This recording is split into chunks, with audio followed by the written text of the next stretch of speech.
everyone, Shane from Capital Growth Traders, and if you're new to this channel, I want to welcome you, and if you're coming back to this channel, I want to thank you and welcome you back. Now, if you haven't done so already, please hit the subscribe button, smash that like, and hit the notification bell so anytime I do post content, you are the first to see it. Now, today I want to do a really quick tutorial on how to trade patterns, as I've started to see a lot of emails come through, seem like they're getting confused with how to trade these. Now, there is a lot of different variations, but they do have one thing in common, and they all squeeze, okay?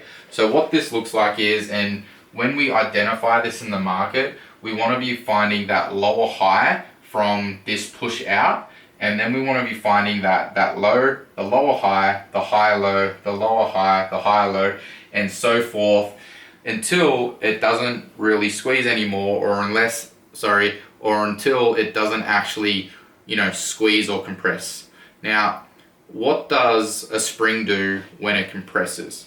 It actually wants to expand out. There's a lot of pressure in there, and the bigger the squeeze, the bigger the push out. So what we want to be doing is, if we're not comfortable trading this, we're just going to sit out and wait for the move to happen. Now, we actually want to be forecasting possibilities, right? So in this example, we are in a downtrend, so my bias would be, I want to be trading this down. Now, if it actually doesn't break down, what do I do?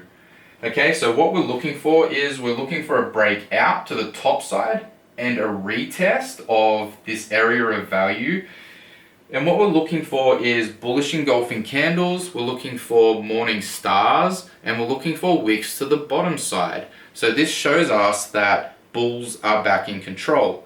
However, if we are in an overall downtrend, we don't want to be looking for a really long trade, because this could be a push up, but on a higher time frame, what are we trading into? So this is what we got to look for as well, right?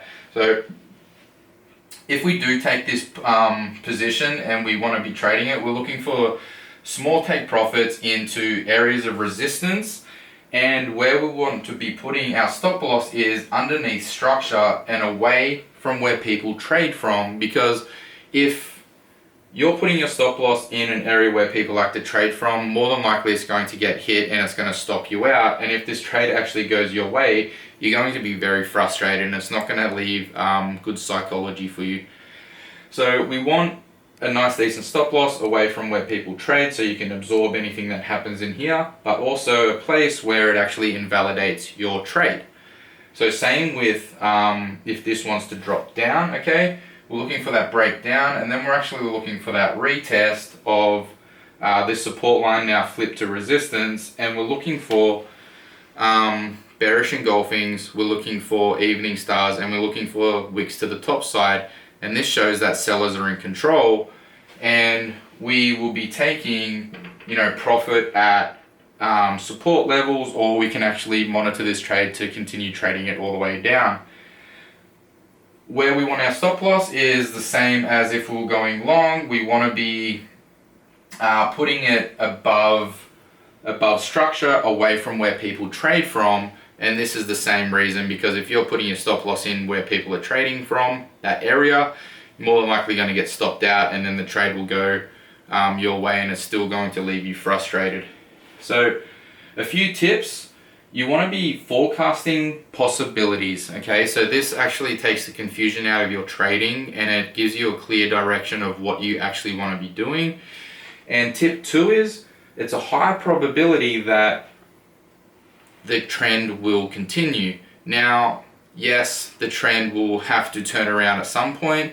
However, if you're new to trading, you're going to have a more higher probability making profit trading with the trend, instead of trying to catch the bottom and going for those extravagant gains. Now, if this makes sense, fantastic. If it doesn't, please drop a comment below and I'll reach out to you, and yeah, we can have a good conversation. So happy trading, and see you on the next video.